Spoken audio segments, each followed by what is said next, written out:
needing to make this video for a few minutes now, meaning like a week. So give me a minute to set the chat here. I'm not used to the nighttime chats anymore, but it's Friday night, so all the cool kids are elsewhere. This is study time for us geeks and nerds. So I want to preface this video by saying I got into it because of the story time, and it seems that my area, my niche where God kind of has me, hold on. My niche or area where God kind of has me working seems to be shining a light on the darkness. And so that's something I do a lot on this channel and in my life, is exposing the darkness being brought up in the occult, but not really understanding it is or was the occult. It seems to just be the American way for so many of us. I am in my jammies. You have to forgive me. Or not. Whatever. So I'm going to tell you a quick story time. I'm going to expose something, and then I'm going to take this video to a place that probably nobody could have fathomed I'm going to take it. But I'm going to take it there because I think it's important to change our perspective sometimes. And I think it's important to practice what I preach or show my homework, so to speak. So I'm going to kind of pivot halfway through this video and show you how I believe some of these practices are mystical and holy in nature, and that they were taken and perverted, meaning they were inverted. So yeah, about halfway through this video, I'm going to pivot and hopefully show you how I think that this was done. And again, just kind of show you my homework, practice what I preach type of thing. So story time real quick, because this is how this started, and it ended in a place that I never thought this video would end. Again, I have a lot of things pulled up, and I asked a lot of direct questions because one thing led to another thing led to another thing, but it's very interesting where it did lead. Some of these things have been part of my testimony from day one, like keys and things of that nature. So anyways, this story time will affect all of us, I think. We know we're in the Golden Age, and according to Greek mythology, which we already looked at on this channel, the Golden Age included, or rather excluded, a lot of females. It was a lack of women. That is part of the Golden Age theology. And so that is disturbing on its face, right? And Golden Age is also very materialistic and hedonistic and has a lot of Romanesque aspects to it or attributes to it. So I went to our local market, and everyone knows I live in Ohio, so I say market, but to me, it's still very 70s style. It's very retro, and it looks that way, and I hate that about this shop, and I love that about this shop. But I'm not going to really dox myself. It was Sparkle Market, so I go to Sparkle, and I love how like old-fashioned they are, but you can't get a lot of things there, so it's pretty much fresh produce for me and a couple of little things like bread and whatnot.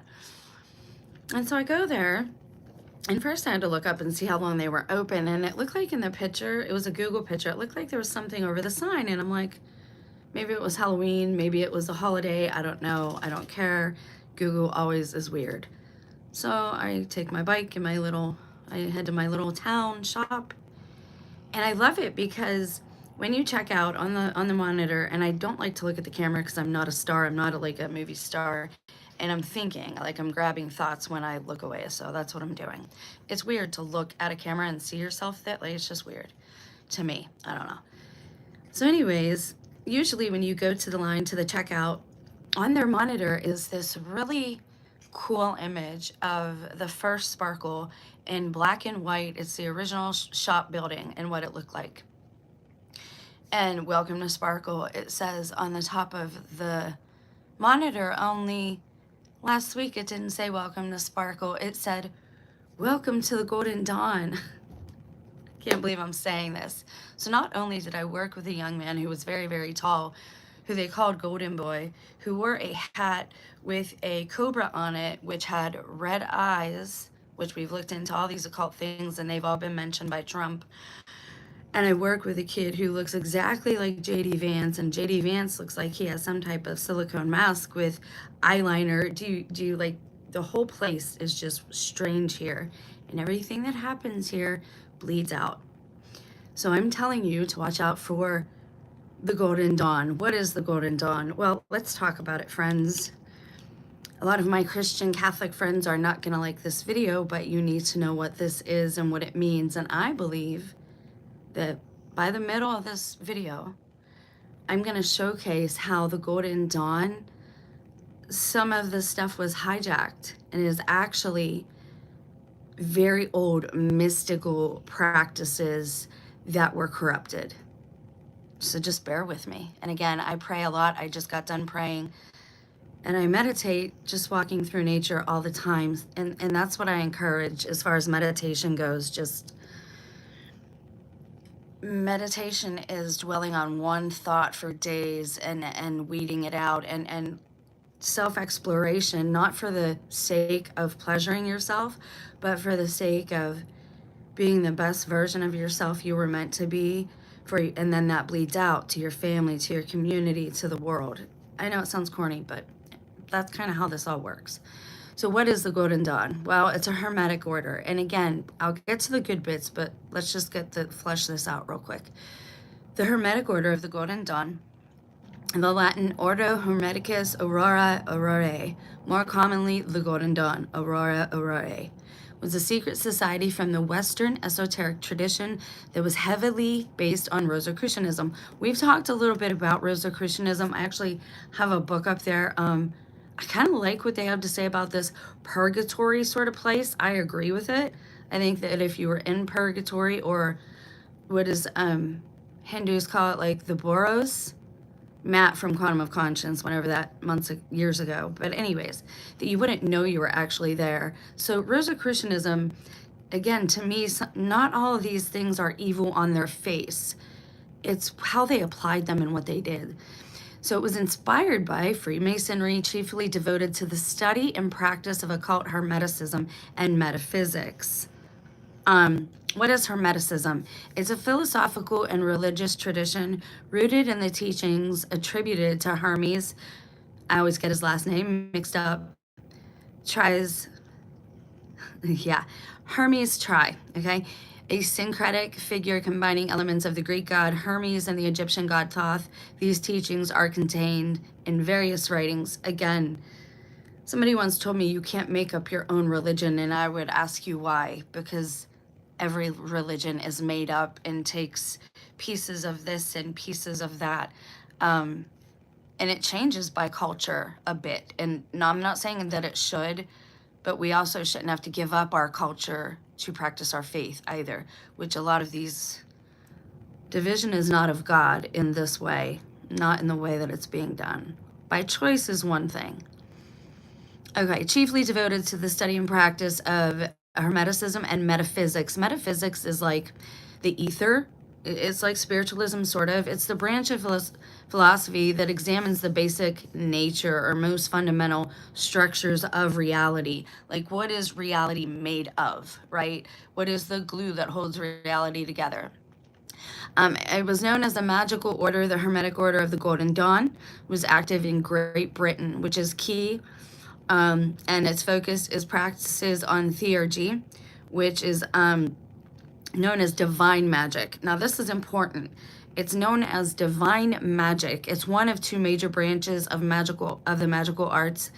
These would be things that we learned from the angels or the watchers, some of which we're not supposed to know or attempt ourselves. That's important to understand what we're not supposed to be doing here. At the same time, again, I believe a lot of these things were hijacked, and the way they're being applied is what's evil in some of these cases. And I'll show you, because there's actually where a lot of this stuff came from in our modern day was a man who lived as a hermit, and he denied himself things like the monks do.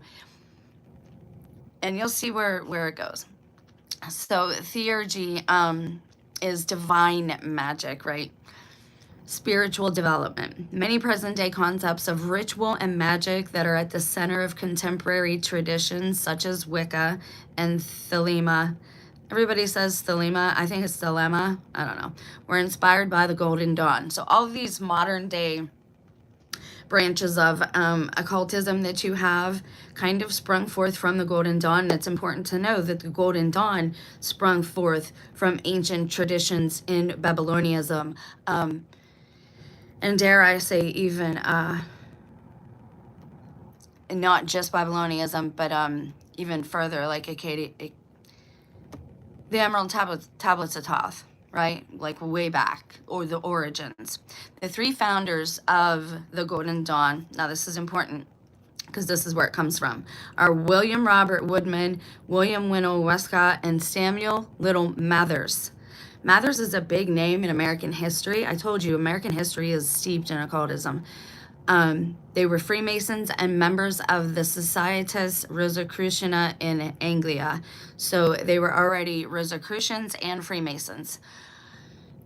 Now, Westcott appears to have been the initial driving force, hence the Golden Dawn system was based on a hierarchy and initiation similar to Masonic lodges, while the grade structure was based on the SRIA, the Rosicrucian group. Women were admitted on an equal basis with men, which I actually appreciate. The Golden Dawn was the first of three orders, although all three are often collectively referred to as the Golden Dawn. This is important to know also for the background of people like Charles Manson and the Process Church, because they get a lot of their symbolism, especially from the Golden Dawn and other Hermetic orders. Okay. Now that we got that out of the way, because serial killers, all this, it's all together, guys. Like, it all goes, imagine a wheel and the spokes in the wheel. It all goes, it's all spokes of the same wheel. Okay, so the first order taught esoteric philosophy based on the Hermetic Kabbalah and personal development. Kind of like the Freemasons' motto, we make good men better. You really don't. You don't do that at all. I wish you did, but from what I see, that is not what you do whatsoever in any way, shape, or form. And that, my friends, is the problem, that no matter what institution we look at some point in time, at some era, with some person, you're going to see evil spring up because it's something we do. It is the way in which we invert the natural order of things, okay? And again, that's important to know for when I pivot here in a minute. Study and awareness of the four classical elements, as well as the basics of astrology, tarot, divination, and geomancy. The second or inner order was the Rose Rube et Aurere Crucis, taught magic including scrying, astral travel, and alchemy. And the third order, and again, you're having like the circle with the triangle with the cross actually at the top. Third order was that of the secret chiefs, who were said to be highly skilled. They supposedly directed the activities of the lower two orders, which again sounds pyramid scheme. Secret chiefs, they're said to be transcendent cosmic authorities. I would say these are the fallen angels. This is where they come into play. A spiritual hierarchy responsible for the operation of moral caliber of the cosmos, or for overseeing the operations of an esoteric organization that manifests outwardly. Good evening. Nice to see you, Michael. So we're going to look into, just hang with me for a second, okay? Remember the name Mathers, okay? Now we're going to look at something else that I did not know was connected to this, but I believe they achieved it. And with Crowley's ritual that they did back in the 50s, where they allegedly tore an opening into the veil, I guess, out in the desert, and they allegedly failed at doing this moon child ritual that takes months, and they wanted to have a certain child born. Well, there's a name for that I was unaware of, but considering where we're at today, and again, the Holy Spirit led me through this in a very strange way. It started with a story time, and knowing that we're in this era where golden is being used and referred to all over the place, right? And then you go to the roots of it and you see, again, All these same things cropping up today that they dealt with back then. So this is actually called when they want to plan their child's destiny. So they we would call it a designer baby, but they look at it where the stars are and where the planets are, and they say, okay, this is the best night to conceive if you want to have a child who is successful at this, that, or the other. Why is that important? If a person is going to be self-centered enough to do something like this, obviously they're not in love with the idea of having a child, to bring a child into the world and share these wonderful, everyday miracles with them of life, and nature. But you're kind of planning out their whole, what is the goal here? Well, you would have a child because that child, then your consciousness theoretically could be implanted into that child and you would be forever young. You keep having children so that you can keep inheriting all of your own money, all of your own property, all of your own estates, and you keep kind of getting younger. And you wouldn't have to go back too far. Like, the child hits the age of reason where they can consent, 12 or 13. And so then they do the ritual that allows the older person to go into the younger person. This is sometimes the only reason they would have a child, would be to do things of this nature. Because again, it's spiritual eugenics we're talking about here. And we've already talked about physical eugenics, and now we're talking about spiritual eugenics. But understand that spiritual eugenics isn't going to operate, and it's not going to work. From everything that I've seen and learned in the last several years, it's not going to work if it's not the same bloodline. And that's the reason for all this 23andMe, all this stuff. And this is why you're seeing certain celebrities and younger celebrities. Like, and again, I'm not the only one talking about this. In 2017 and 2018, I was the only one talking about this on my first channel. Now everybody's talking about it, which is kind of a blessing. Okay, spiritual eugenics and the Hermetic Order of the Golden Dawn. From 1888 to 1903, it operated successfully, allegedly. Again, to me, Crowley is like a bumbling idiot. I would not use him and put him on a pedestal. But at the same time, keep in the back of your mind, these groups were persecuted. A lot of the Gnostics were persecuted unto death. What did they know or have that the ruling Roman powers were after? And make no mistake, it's always been, all roads have always led back to Rome. It's always been Rome up until now. And I don't mean the Catholic Church per se, I mean Rome. So the Hermetic Order of the Golden Dawn was a small but influential cult, a society founded by William Wynne Westcott, Dr. R. Woodman, and Samuel Little McGregor Mathers. It synthesized, and Mathers, again, Cotton Mathers, he was one of the founders, I think, of America. It synthesized Kabbalah, Hermeticism, Neoplatonism, tarot, and ceremonial magic, sex magic, into a structured esoteric curriculum. While its primary focus was spiritual and magical development, some members embraced a strand of thought that fused spiritual eugenics with occult practice. It's also important to note, which I haven't gotten to the notable people who were in the Golden Dawn yet, but it's important to note that they were also like a political movement. They were all social activists in some area, because they were all writers or journalists or artists or actors. They were all in, conveniently, they had members from every niche of society. We'll just call them the original influencers. They had those people who would influence their peers, okay? And that's important, because back then these things spread through word of mouth. Just like Christianity spread like a mustard seed. Why is it a mustard seed? Because the mustard seed, you can't see it on the top of the ground right away, but underneath it is growing, hidden, right? And it's growing all these different tendrils in all these different directions. Anyways, let me stop preaching. Okay, so spiritual eugenics refers to the idea that magic, ritual, and sexual practices can be used not only for personal transformation, but also to engineer the spiritual potential of your offspring. In the Golden Dawn's context, this meant using sex magic and theurgical rites to incarnate highly evolved beings who could aid the human race's spiritual evolution. Stronghold there. Who is it?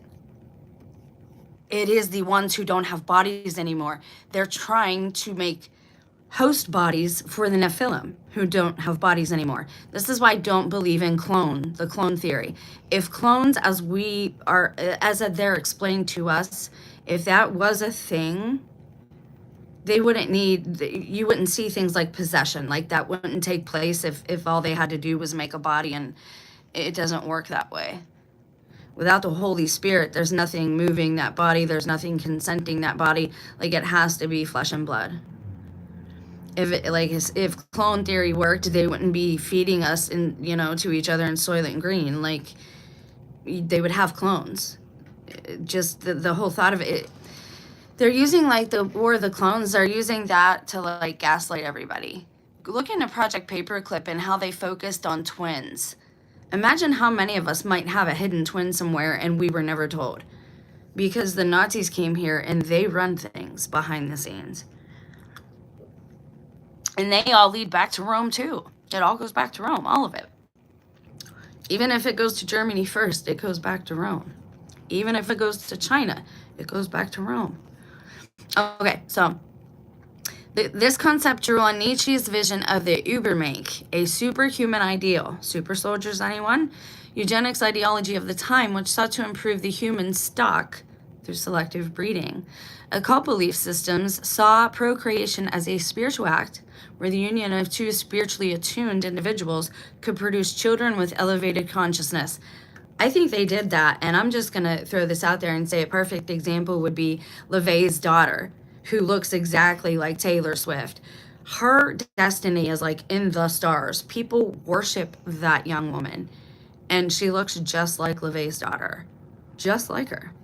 That's not coincidence, because even spirits, as they possess bodies, you'll notice that, again, they start to look the same. This is why you have Gina Davis, her mannerisms inside of Selena Gomez. Something happened when they did her operation, and somehow they're tricking people into consenting to these practices, because you have to consent. This is why I say don't let them in. Don't let new people that you don't know, even your friends and family. If they're asking for entrance and normally they would walk in, they got a demon, because demons always have to ask you for consent about pretty much everything. Okay. Aleister Crowley and Dion Fortune. I actually have one of his books, which some of it's peppered with truth, but some of it's really not good. And we explored that. We worked on discernment. It was a good lesson for discernment. Okay, Aleister Crowley and Dion Fortune.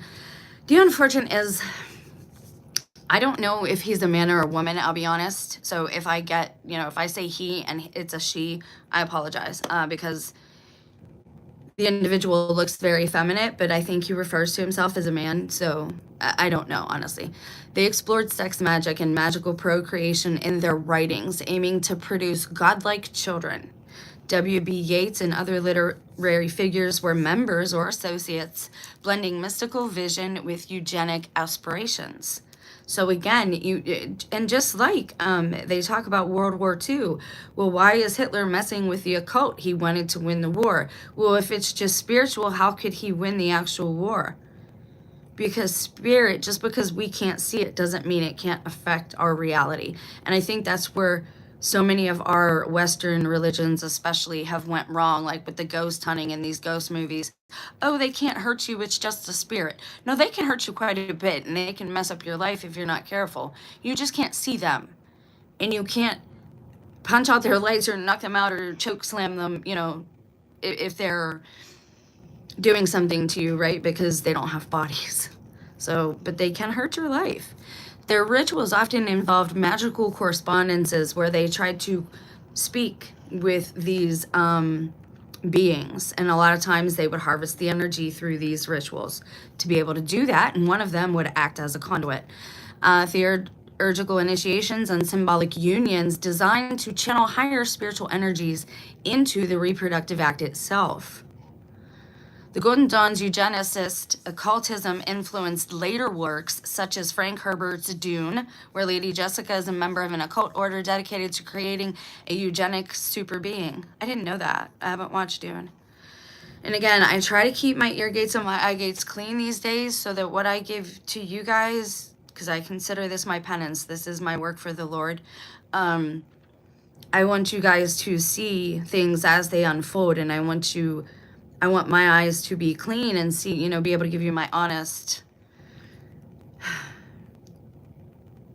I don't know how to explain it. Sometimes when you're on a spiritual journey, things start to happen and changes take place before you have the language to communicate them. I'm not a teacher. I am someone who is sharing my journey. And so it's very important that you know who you're listening to. And it's very important that I'm as honest and, as I know how to be. So this is weird. It reflects how the idea crossed into speculative fiction, where spiritual eugenics became a narrative device for building a chosen lineage, which is fact. The late 19th and 20th century saw a petri dish of radical ideas: socialism, fascism, vegetarianism. I don't know why that's a radical idea. It's a radical idea to do no harm. Darn it. Psychical research, and occultism, all overlapping with eugenics. The Golden Dawn's approach was unique in that it framed eugenics as a spiritual and a magical endeavor, not just biological or political alone. In summary, the Hermetic Order of the Golden Dawn spiritual eugenics was a mystical, occult-infused vision of selective procreation. So they were very selective when they had their sex magic rituals, aimed at producing spiritually advanced beings. Now, this is the problem, and I'll be really blunt about this. If what they say about Crowley can be trusted, and he really was like a beast of a man, they took these ancient practices and corrupted them because they did not keep their vessels pure. They corrupted, and I'm not saying I agree with the eugenics part.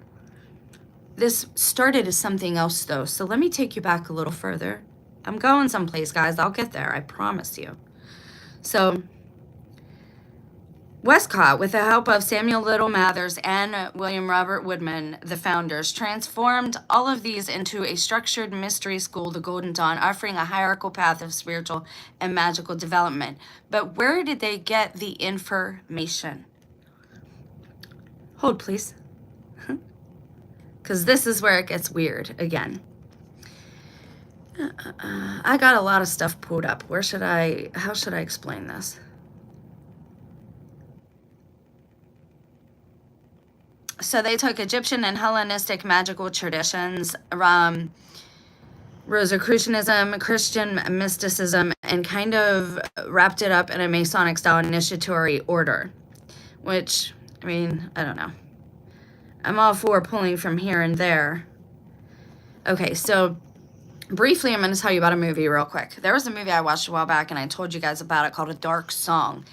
The payoff is so good. Like, I'm not going to ruin it for you, because when they show what they show at the end, it's not a high budget special effects, but the special effects that they use are amazing. This woman goes on this journey, and she does this ritual, and they call it a dark song, but that's not what it's called, and I'll tell you what it is. She goes on this journey because her child was ended by other children bullying him, and she's very bitter. She's very alone. And so she goes with this man, this guru, that she just finds. She doesn't know him, and he's questionable at best. But they go on this journey for 18 months. They rent a house that's just perfect for these rituals. And it takes 18 months, check this out, for dedication. 18 months to purify the vessel, to name your intention, to face all your own personal demons, forgive people, to anything that comes up in meditative time, like people you need to forgive, people that you need to forgive you, like all these things. In 18 months, you have to purify yourself and come to amends with these things. In the beginning of the journey, the goal is to meet your guardian angel at the end of this, like to become face to face and see in person your guardian angel and get whatever it is you request of them, they will give you if you have gone through this whole process. If you mess it up, you could end up like Crowley, end up going insane. If you corrupt the ritual, it could go badly for you. She ends up doing the right thing and asking for something super righteous from her guardian angel, and the end is amazing. So I'm not going to ruin it.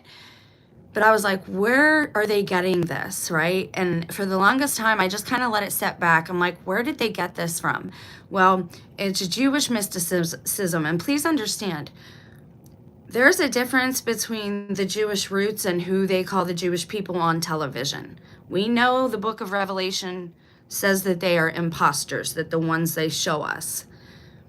When we talk about it here in this manner, it is the root. It is the root of Christianity. It's the root of Judaism. It's the root of Catholicism. It's the root of Christ. It is that root, okay?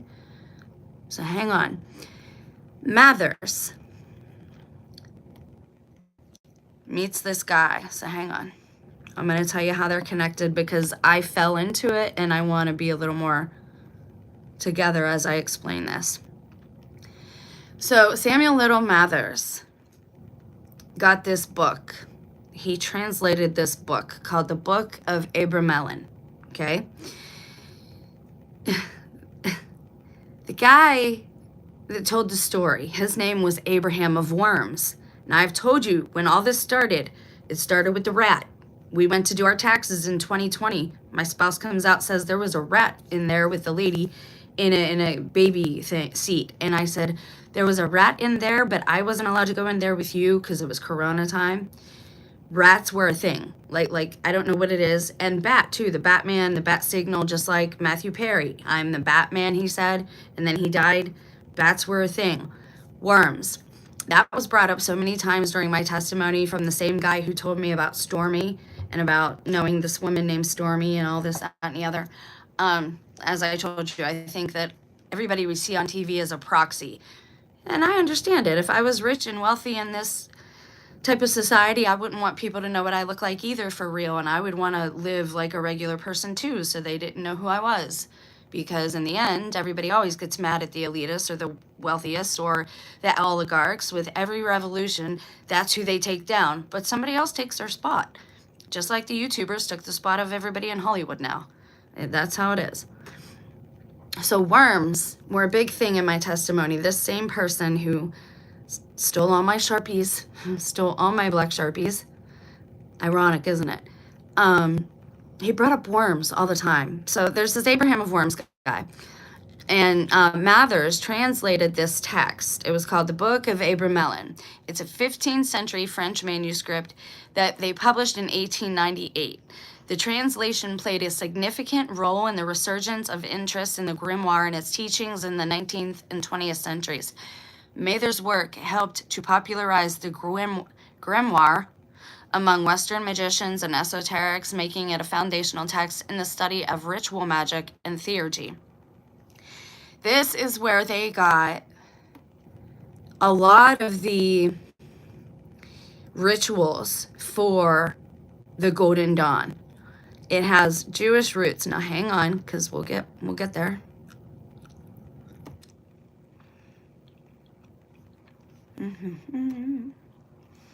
Okay, so Abraham of Worms, who is he? Now again, Mathers, the guy who founded the Golden Dawn, this is why we're looking at this, okay? Abraham of Worms was a 15th century Jewish figure traditionally credited as the author of the Book of Abramelin. This book greatly influenced Mathers because he translated it into English and made it available then to the occult world. And back then you had like this fad or flap, they called it, like UFO flap. They had this fad of spiritualists, of spiritualism.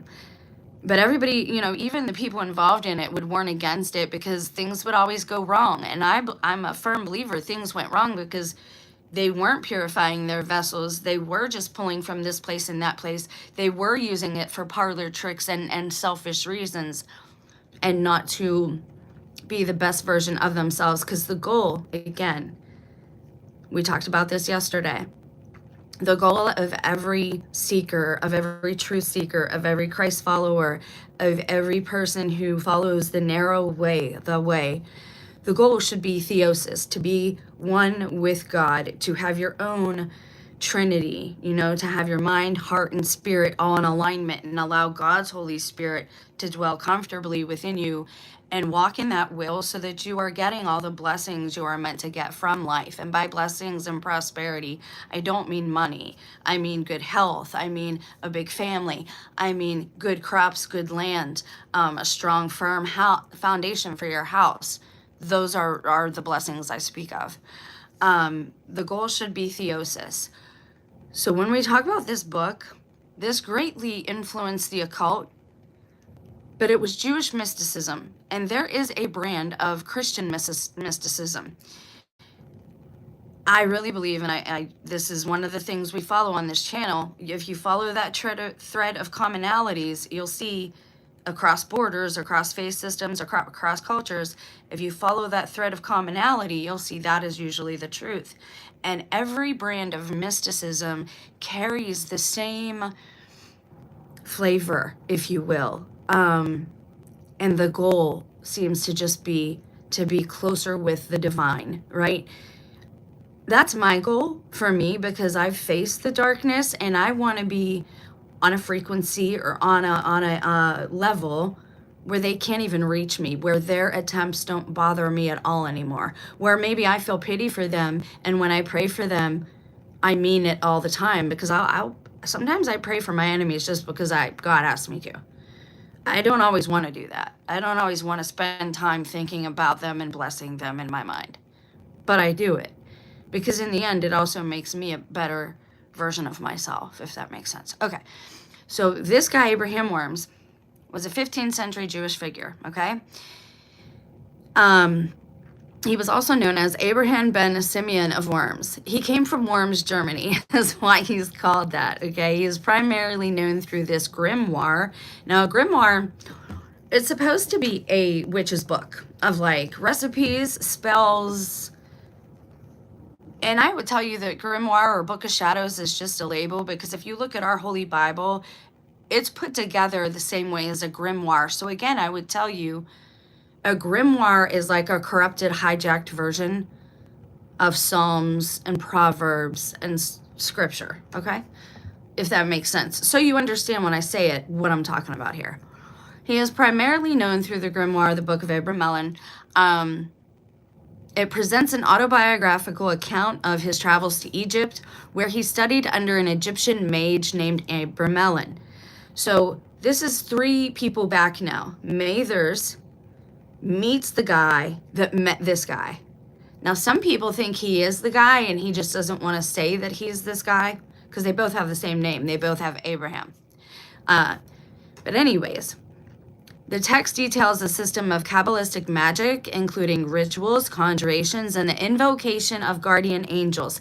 That is exactly what the Dark Song is about. And it's my belief that this is what they were trying to do, but they didn't get their good angels. Now check this out, which Abraham purportedly passed on to his son. What's his son's name? Lamech. And we talked about Lamech in the Mormon branch. The original Lamech is where you have those bloodlines split off, and he's of the Nephilim bloodline. Hold, please. I had a thought earlier about a verse, and I might have to do we always say that the devil can't create, but I think we're wrong about that, and I'll explain it in a minute if it fits into this video, which I don't know if it will.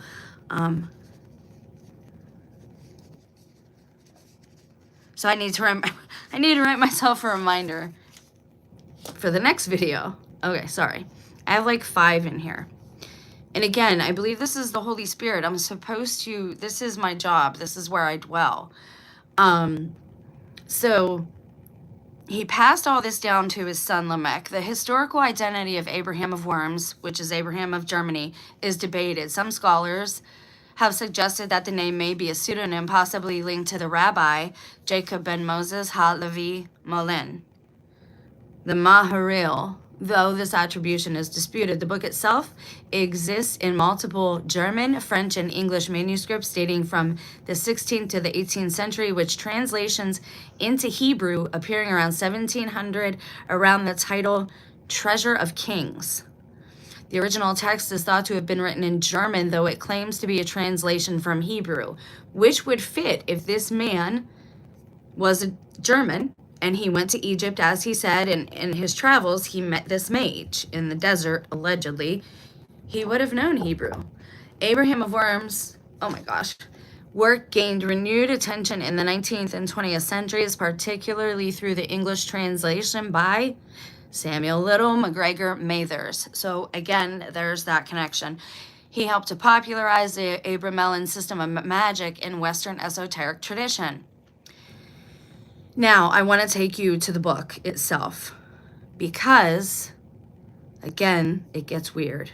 It gets weirder. It gets...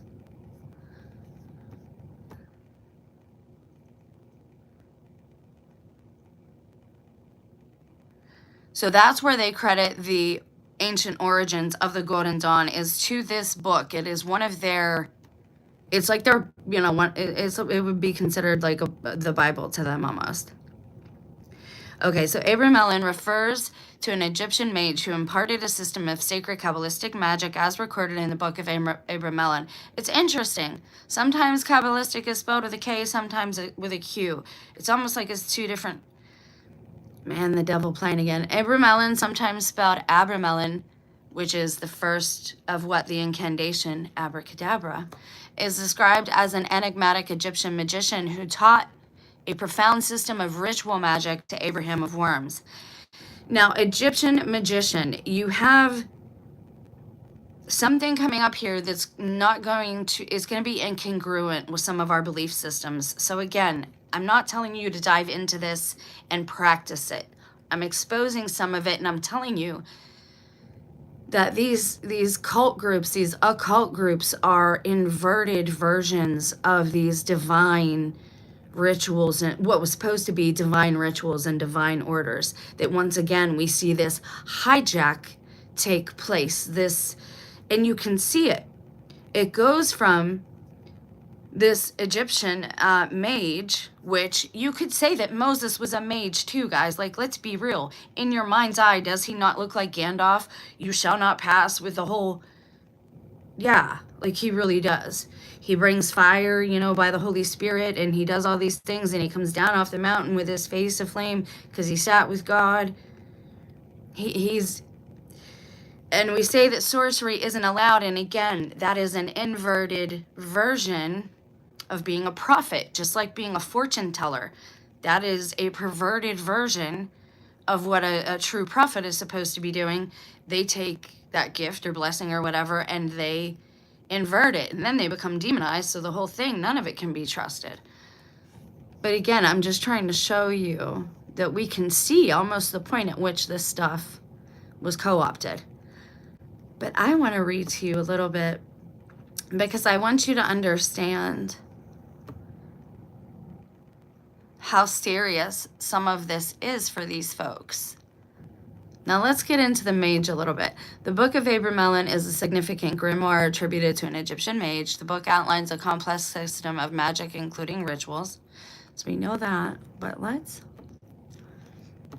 I have a really good website pulled up as soon as I have like 20. Hang on. This is why I don't always leave sources, because I pull from a bunch of different sources. So this says, the Book of Abramelin, Sacred Magic, the Holy Guardian Angel in the 18-month operation that transforms the soul. So let's check this out. Chapter 1, the most important grimoire in Western magic.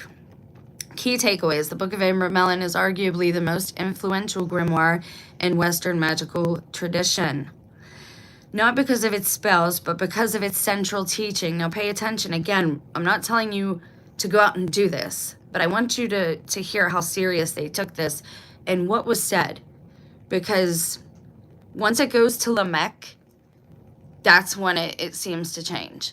So the goal of all magical practice is knowledge and conversation of the holy guardian angel. The single concept introduced to the English-speaking world by Samuel Little MacGregor Mathers in 1897 transformed modern ceremonial magic and became the foundational teaching of the Hermetic Order of the Golden Dawn, the AA, which is another version of the Golden Dawn, and virtually every subsequent Western magical order. The book presents an 18-month operation of prayer, purification, and invocation designed to bring the magician into direct communion with their divine self, or some people say, your guardian angel. Now, again, this is New Age. He's putting his twist on it a little bit. But the goal is to talk to your guardian angel. Now, here's the thing. The Catholic Church will tell you it's okay to pray to your guardian angel. You're not worshiping them. You're literally communicating with a member of the church, right? And you're asking them, hey, because they carry the prayers to God, allegedly. They carry the prayers to Yahweh, to the Father in heaven. So you recite your prayers, or you say your prayers aloud to the angels, and you ask them to do this. Each angel has a special attribute of God. Each angel has a special name. And some of their names are attributed to being names of God, literally like his names. And there are 72 allegedly angelic names and 72 demonic names, which is strange when you consider the book of Enoch says a third of the angels fell. And they also say that there is a total of 600 angels, which is wrong. So again, some of this stuff, we have to use our discernment and understand not all of these are canon, and even the books that made it into the Bible, the canon, we're going to have translation and translation issues and intentional, manipulation of people's free will, because the goal of church, guys, like the goal of church from the system's perspective is to keep us orderly and behaving and keep the system running. So if that makes us be good little boys and girls, well, so be it, right? So there's a different version for whatever flavor you are, whatever color you are, whatever gender you are. There's a religion out there somewhere that'll keep you being a good citizen. Our goal as spiritual beings, again, should be union with God. Now, if we have a guardian angel, should we not have some type of relationship with that angel? I'm not saying to name them. I'm not saying to open yourself up to any type of anything like that. I'm just theoretically, let's talk this out. If every one of us is assigned a guardian angel and they keep us out of trouble, should we not pray for that angel and its attributes? And then should we not in turn, say thank you to that guardian angel every now and again? Or is the New Age right, and the guardian angel is the highest we can hope to achieve? Now, we've talked about humans replacing angels in the fallen angels' positions because God is orderly and those positions have to be filled.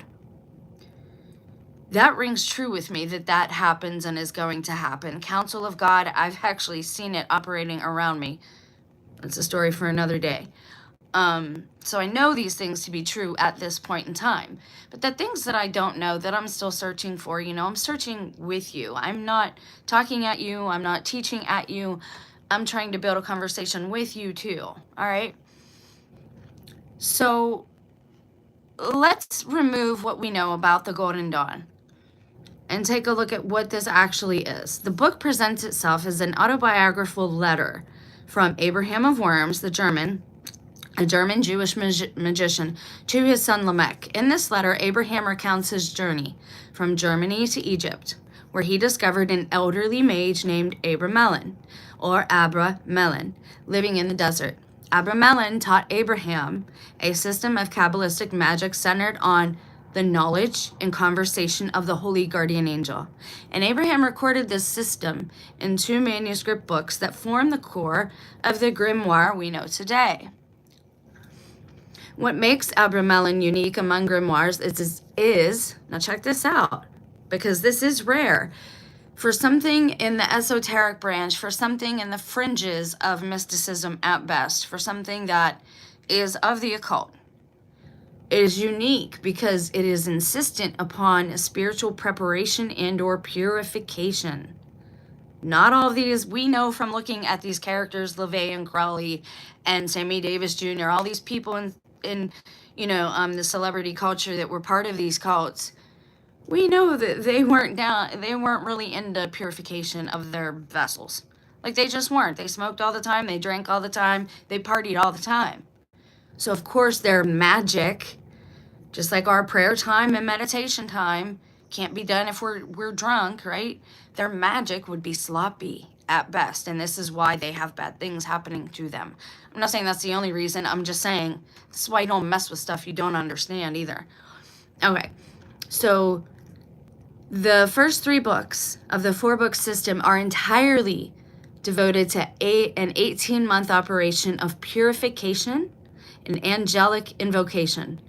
Only after the magician has achieved this K&C HDA, which is what they refer to it, a process that requires daily prayer, strict moral conduct. Again, when you see the Golden Dawn itself, it doesn't require this. It was all about personality.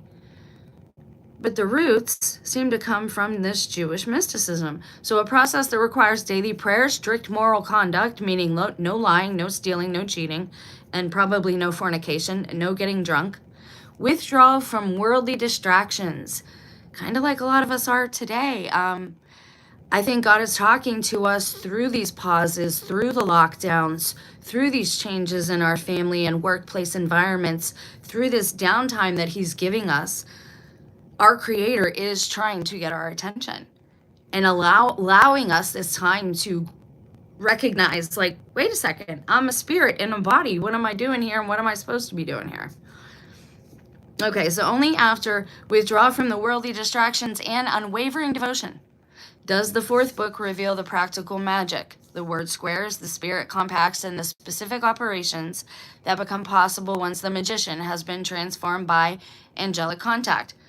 Now again, hold.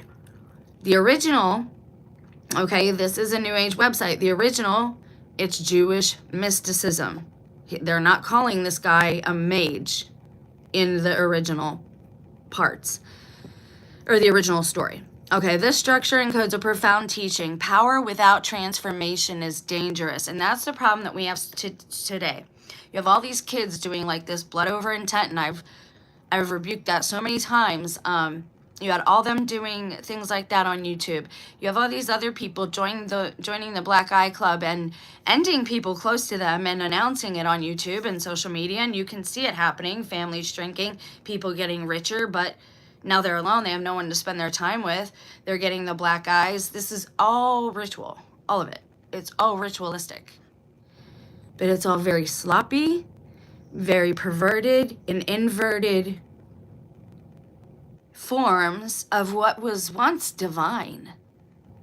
And think about it. This is what Essenes and the Nassenes and probably the Cathars, all vegetarians, all very won't do harm, right? And they consider eating animals doing harm. They consider that murder. All these very pacifistic type of people practicing very strict moral codes like this to have, it's said that the Essenes did commune with angels, actual good angels, holy angels.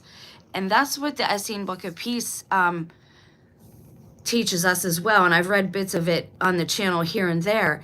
It teaches you that you can't have that, even like us praying as Catholics to our angels, you can't have that contact until you purify yourself. Until you, just like priestly, just like Moses and Aaron, they would cleanse themselves before they entered the temple, right? And wash their hands. Well, for us, it's fasting, right? It's removing junk food, removing sugar, the white devil.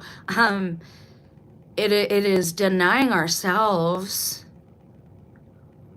these physical things so that we can have these spiritual transformations. And once you have the spiritual transformation, it changes your outward appearance, your outward life, your outward everything. But it seems like they understood that you had to start in here. Now, hold on a second. Abraham's journey to find Abramelin takes him from Germany through Europe and across the Mediterranean to Egypt. When he finally arrives at Abramelin's home, a small hill surrounded by trees in the desert outside Iraqi, he finds not a fearsome sorcerer, but a venerable aged man, and that's a quote, who was, quote, very courteous and kind. Sounds like the monks we have today, the, what's it called, Orthodox, and and the Franciscan friars, and who discusses nothing but the fear of God. So wait a second, if this guy is a mage and he's a magician, how is it that he's venerable, meaning he's a pious older man, and he's very kind and courteous? Aren't we told the people of the occult are very selfish and self-centered? But again, this is the beginning. This is the root. It didn't start as a perverted, occultic book of spells and rituals.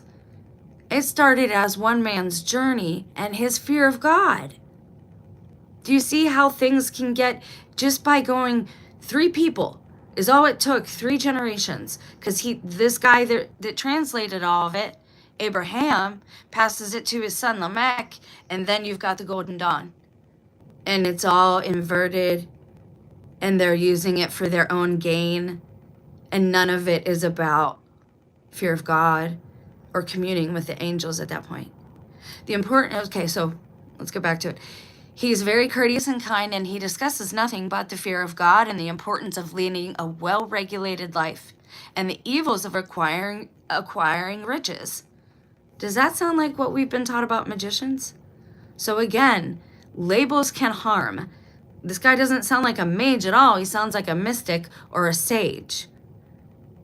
But to say mage or magic again, that's a hijack type of concept. You know, it's all God's spiritual blessings. So this description is significant. It says, Abramelin is not a demon summoning wizard or a practitioner of darkness.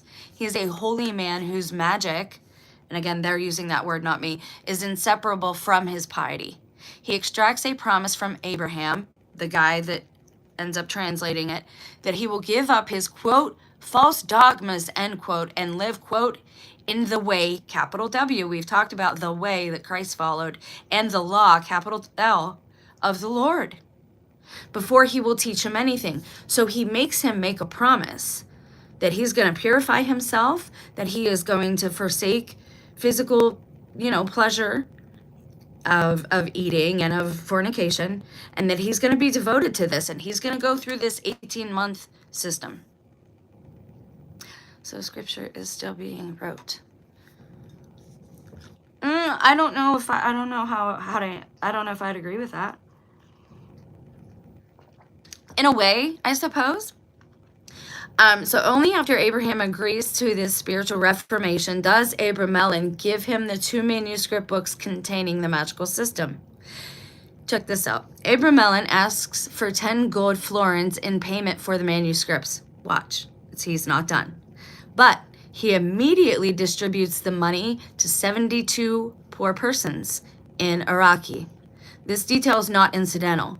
It establishes the ethical foundation of the entire system. The knowledge is not for sale. The money is immediately given away. The only true quote-unquote payment is the practitioner's commitment to spiritual transformation.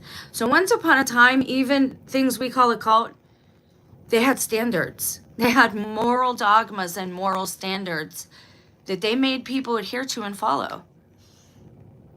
We have an entire generation or 2 or 3 now that have done nothing but harness this energy that our earth gives us naturally and harness our energy for their own selfish gain.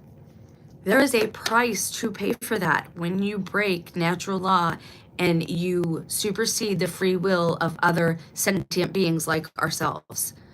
There's a price to pay for that, and trust they are going to pay that price very soon. The oath. After Abraham has copied the manuscripts and returned the originals, Abramelin extracts a second, more solemn oath. Abraham must, quote, serve in fear, end quote, the Lord, and, quote, live and die in his most holy law, end quote, meaning you're in this for life. Only after his oath does Abramelin give Abraham the, quote, divine science and true magic, end quote, contained in the manuscripts. So here's the thing. He has him commit first and commit that he's going to live this way. And he has him start to live that way. And then he has him make a deeper vow, because he hasn't, when he gives him the first 2 books, it's only 2. It's only teaching him how to purify himself and the strict code that he has to follow every day, which is praying when you get up, praying when you go to sleep. Eventually, you're praying 4 times a day, you're meditating, your whole day is devoted to God, and you're only using words that are necessary to use. We could all learn from that. Myself, top of the list. I know. That's what I'm working on now with God. But then after he establishes that, then he gives him the actual application books, how to apply what you're learning. So it's called The Divine Science and True Magic, contained in the manuscripts. He instructs Abraham to give this knowledge only to those whom he knows well and trusts. This oath is the key to the entire Abramelin system. It establishes that magic is not a technique to be applied mechanically, but a covenant, a sacred agreement between the practitioner and the divine. And I would urge you, I would say this again, we have a certain person who is a favorite of a certain celebrity, who is let out of jail, who is now teaching people these rituals under the guise of it being witchcraft, which it is. But they're doing some of these same rituals and I believe being possessed by fallen angels. The ones that aren't tied up. How is this happening? Again, it has everything to do with consent. They can take the most pure, and this is how kind of the Catholic Church in the beginning was the first church, was the one church. We were all part of one church. Christ is Lord. Is because of how when they take like a black mass and they invert it, they wouldn't do it unless that was the real thing, right? There's a real ritual, and I won't use the word magic, I'll just use there's a real work of God in the practice of the Eucharist and the adoration of the Eucharist, and it takes you to a place, just like the rosary does. It takes you to a place in meditation, and the goal again is to get your spirit to such a point as to where, like the demonic that dwell down here, well, mankind is supposed to be up here and tread upon the demonic. The problem now is most of us are so low, our energies, our frequencies, people aren't praying, people don't understand their words have power, so they're down here with the demons, and the demons can play with you all day. If your spirit is ascending through daily denial, daily prayer, meditation in nature as you walk, I don't mean meditation sitting around no, meditative thoughts, dwelling on the same thought, letting that blessing or whatever it is, infuse you with knowledge. Wisdom is the proper application of knowledge. That is what most of the occult is missing out of all the stuff that I've looked at and researched, and with the way that I grew up. Mostly it is missing wisdom. It is like they all have a spirit of deaf, dumb, and blindness, and I've talked about this before, because they can't see the forest for the trees. And you'll know these people around you because you can see it now already. They're starting to say things that are outright insane, that don't make any good sense to anybody. Their logic has declined. People's smarts, people's levels of intelligence have greatly decreased in the last 5-6 years. I'm not going to say that it's this, that, or the other, but we've talked about a broad scope of possibilities on this channel. And he says right here, the magician who approaches these Abramelin operation without genuine commitment to his covenant will achieve nothing, because the system is designed to respond to sincerity and not technique alone. I would also urge you, the problem being is that when it becomes corrupted, if you don't do it the way that it's intended to be done, you don't know what spirit you're talking to or inviting or this, that, or the other. There is a place for mysticism. There is a place for Christian, Catholic mysticism. There is a place for Jewish mysticism. Point being, though, when we do no harm to others, you don't want to do harm to yourself either. You need to have your temple. If you're going to go on a mystical journey with God, which I believe vanilla is the flavor that churchianity and churches offer us today, right? the basics. If you want to actually experience theosis, if you want to be one with God, if you want to know God's thoughts, God's will, so that you're walking in the will that He has for your life, and so that you and your family are receiving all your blessings, mysticism is the expansion. Let's say again that modern church is vanilla. Mysticism would be Rocky Road. I hope that makes sense. It has a different flavor to it, a different taste to it. It sounds different. It turns every word that you hear into a possibility, and every frequency that you hear into a place. That's mysticism, as far as I understand it right now. That may change in 10 minutes. Now, the identity of this person has been disputed. What is clear is that the text draws on authentic Kabbalistic traditions. And again, I would urge you to be careful about who you denigrate and what you put down. Remember, in the end times and in most society, Christ was persecuted. The Cathars were persecuted. A lot of these people were persecuted to death. The Gnostics were persecuted unto death. There are certain things we are told not to look into, because that is where our full blessings lie. Because again, they give you the basics in church, guys, 5013C, because they want you to be good citizens, not because they want you to be good spirits of the kingdom of God. They don't really care about that much. In fact, they care about the opposite of that. They will give you money to play with so that you can party, you can drink. They give you porn right on your computer screens.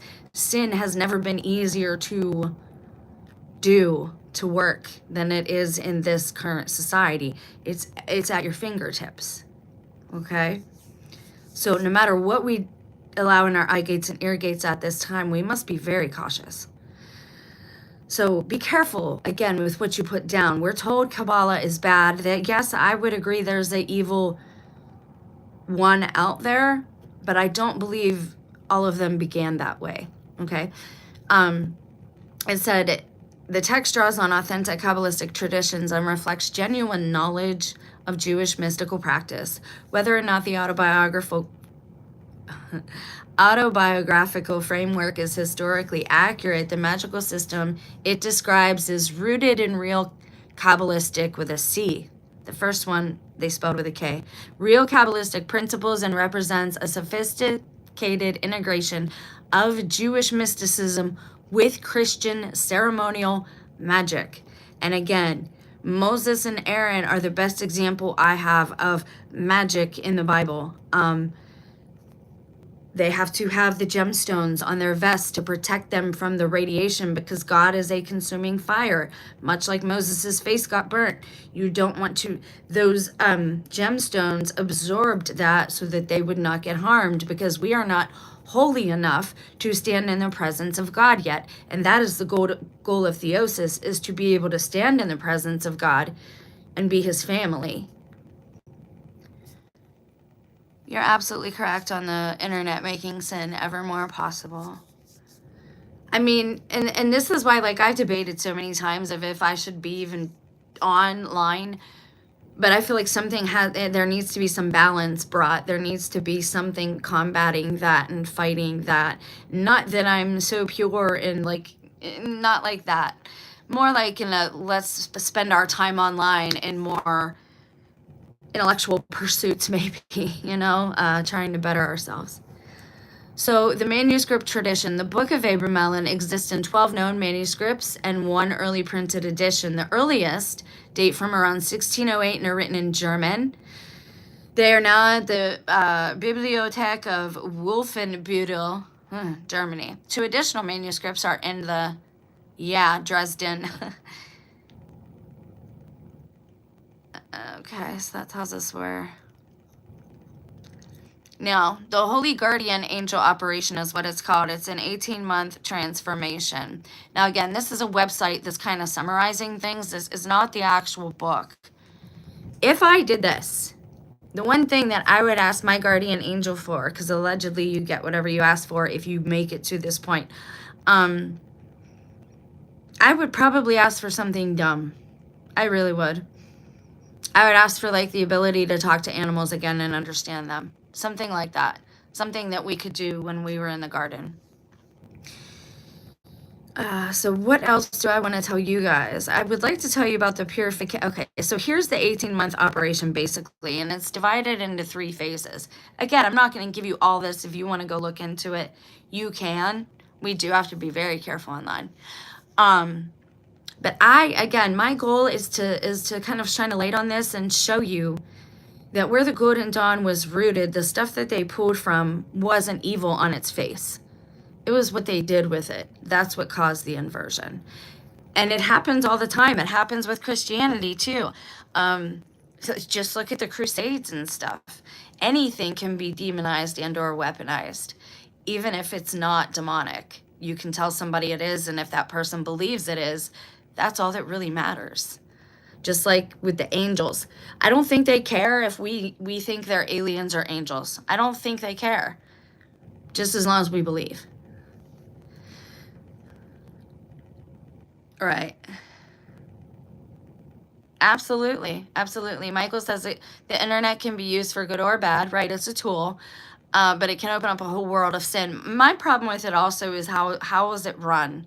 Why are there cables in the bottoms of the ocean? Because if this is interfering with other sentient life, like at that point, I'm out. If it's interfering with the beast of the abyss or something, and that's why he could, like, I'm out. I don't want no part of. That bothers me, just like the data centers in the water. How is it that I'm seeing people are like, hey, they're putting a data center in my house and I'm getting paid for it? Well, then why are they doing eminent domain and taking farmland? You see how these stories don't jive, guys? That's not what they're for. They're stealing water. They're flat out hijacking water. That's what they're doing. That's the base level what they're doing. Now underneath that, it's more complicated. So phase 1 for this angelic 18-month operation, and again, we're looking into it so to shine a light on the fact that it didn't start as wicked, and any one of us could actually try to do some of these.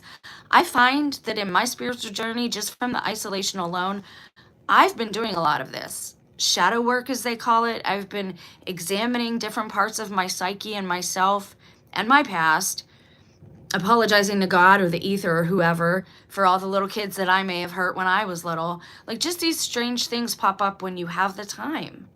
And this is why the world keeps us so busy. But I found that a lot of these I've started doing on my own. So I would love to hear if you guys have done any of this. Like, if you're on the spiritual journey, especially since lockdowns, a lot of people, again, had the spare time. Some people used that time wisely. Some did not. Phase 1, months 1 through 6. This is preparation. So the first 6 months, yeah, exactly. We don't need data centers. We never did. The first month, okay, sorry. Preparation, phase 1, month 1 through 6.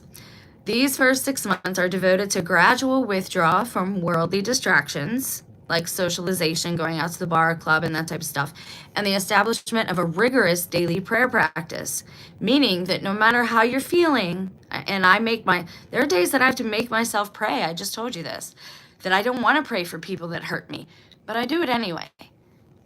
The magician begins with 2 daily prayer sessions, morning and evening, and gradually increases to 4. I've done 5, and I did 5 for a month, for a liturgy of the hours to see.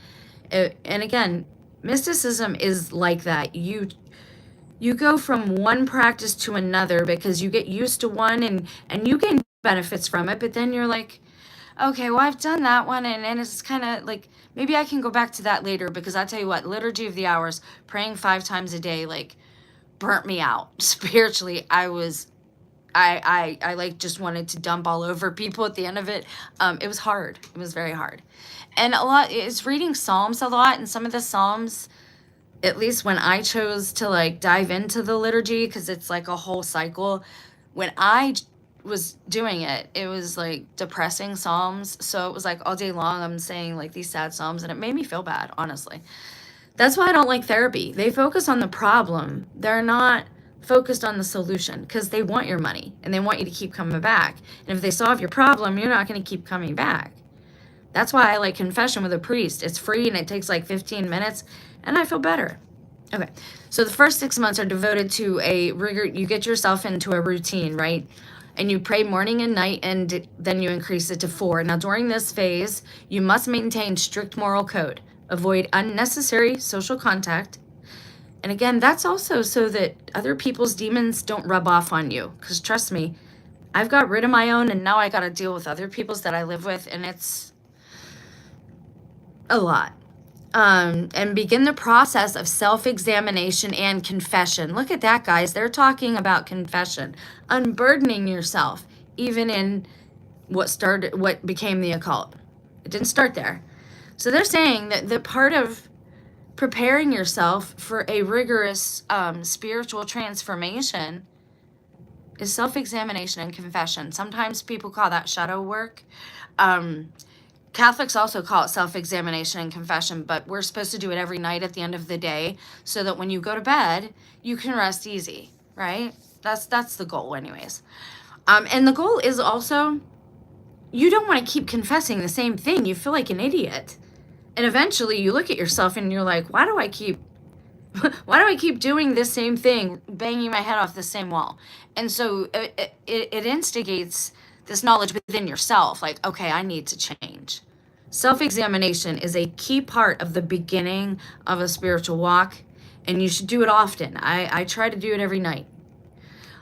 Phase 2, these are months 7 through 12. This is where everything intensifies. In the second 6 months, intensify the practice. You now spend the majority of your waking hours in prayer, meditation, and spiritual exercise, which would include some spiritual reading like by the saints or what have you. Social contact is reduced to the absolute minimum. Like if you were a teacher, this would be the exception. If you're doing a podcast, that's kind of the exception. Especially in today's day and age, with trying to feed yourself and your family. But you would cut that down to the absolute minimum. No texting just to say, what are you wearing today, right? The magician, and again, I hate that because mystics do a lot of this too. You, the person, must confront and resolve all of your outstanding moral issues. Make amends for past wrongs, forgiving those who have caused you harm, and releasing all grudges and resentments. This phase is often described as the most difficult because it requires you to face your deepest and most painful aspects of your own self. I am there. I've been there for a little while now. Again, just because I don't know where to go next exactly. And like I said, when you have your time, when I go on my walks with my dogs, oftentimes I'm meditating. I spend a lot of quiet time now. There are times I'll catch myself just sitting and staring. When I have free time, I sit down and I take a break and I just kind of stare. That's waking meditation, right? With your eyes open and you're actually processing things. But things will come up that I did in my past and I'm like, oh, I need to apologize for that. Well, what if that person isn't here, right? Say that person is gone and you really feel like you need to do something to as a penance or to make amends for this, but that person isn't in your life, you've lost touch with them. Do this, because I've done this and it helps. Go do something for somebody else in a similar state or situation.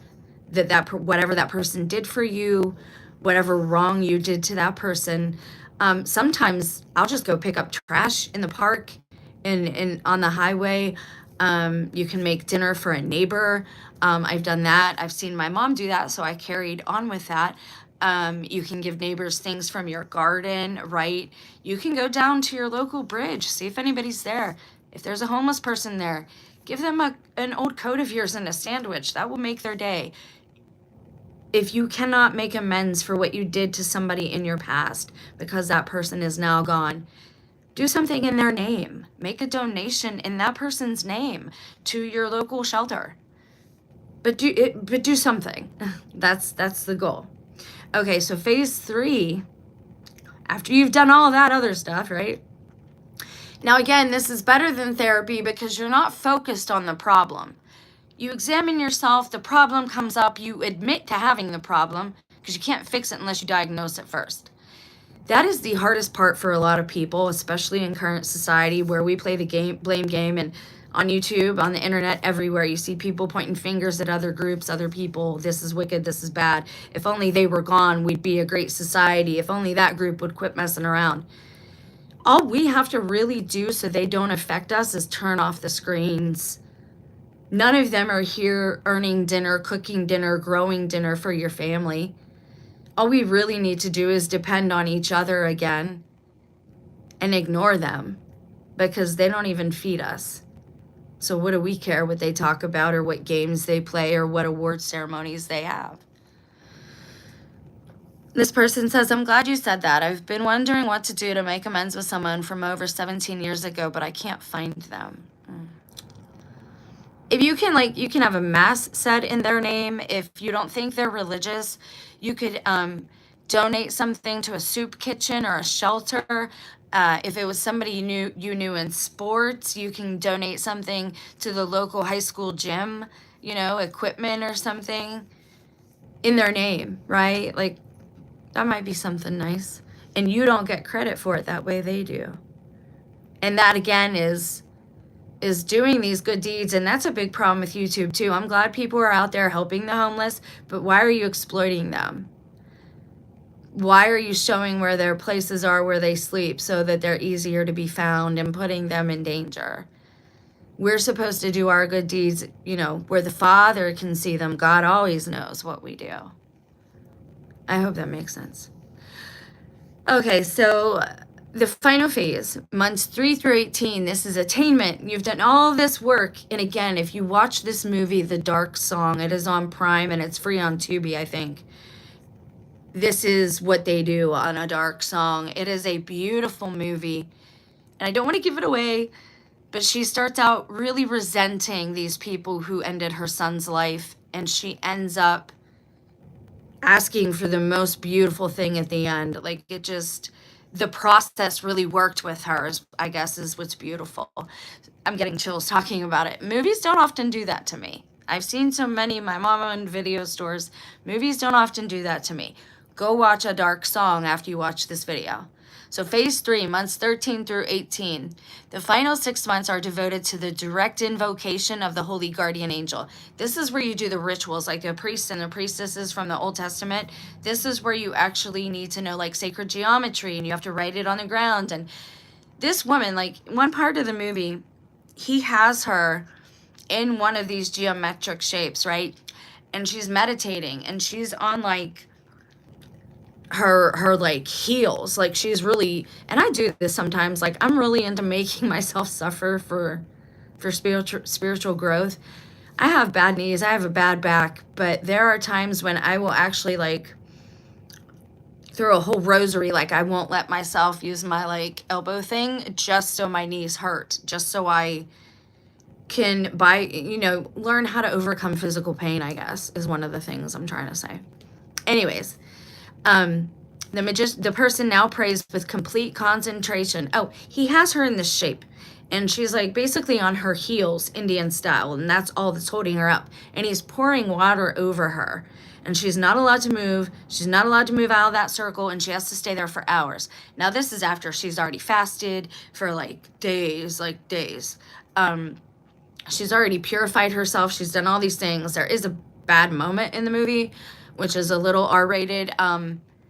But again, it shows you that even though the man, the guru, didn't have the best of intentions, because she was fully committed, she got the payoff at the end. So now you're praying with complete concentration and absolute sincerity, calling upon the angel to reveal itself. The text promises that if you have faithfully completed the previous phases, the angel will appear, sometimes in a vision, sometimes in a dream, sometimes as a direct waking experience. The moment of contact is described as the most profound experience in a person's life, a transformation so complete that the person is, in a very real sense, reborn. And again, you see that in this movie, this woman is actually, she is transformed through it. And I know it's just a movie, I get that. But the payoff at the end, when you see her see her angel. Oh, it's just beautiful. Like for today's era, I see people left. I hope they went to like go check it out. At least watch the preview or the trailer so you understand where I'm at with this. Now, it does have a warning here, and it tells you the Abram Ellen operation is not a casual undertaking. It requires 18 months of sustained, disciplined practice that will fundamentally alter your life. It warns that attempting the operation without genuine commitment is not only futile but dangerous. Spiritual forces invoked by the practice will not respond to insincerity, and a practitioner who begins the operation and then abandons it may experience psychological distress. Approach this work only if you're genuinely prepared to devote 18 months of your life to spiritual transformation. And again, I would urge you to look at people like Crowley, like LaVey, where their lives went at the end. They took things and perverted them with their selfish intent. Sometimes that's all it takes to pervert a divine, godly practice or a godly person. All you need is that intent to change. And they go from their intent being communion with the one who made them to being, what can I get from this? I hope that makes sense. Okay, so this has been long enough. You guys have been awesome. Thank you for being here and chatting with me. We can look a little deeper at this, but I wanted to get into... Oh, actually, do I have it here? The perfection and the key of ceremonial magic being second part of the magus or the celestial intelligence. Oh, this is the actual invocation of the angel. We don't want to look at that unless we get to that point or you guys want to look on your own. I hope though you saw a little bit. I want to tell you real quick before we go.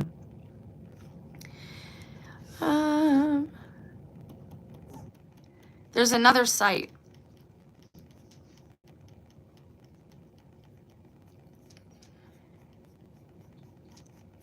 Hold on one second, because I wanted you to... I might include this link.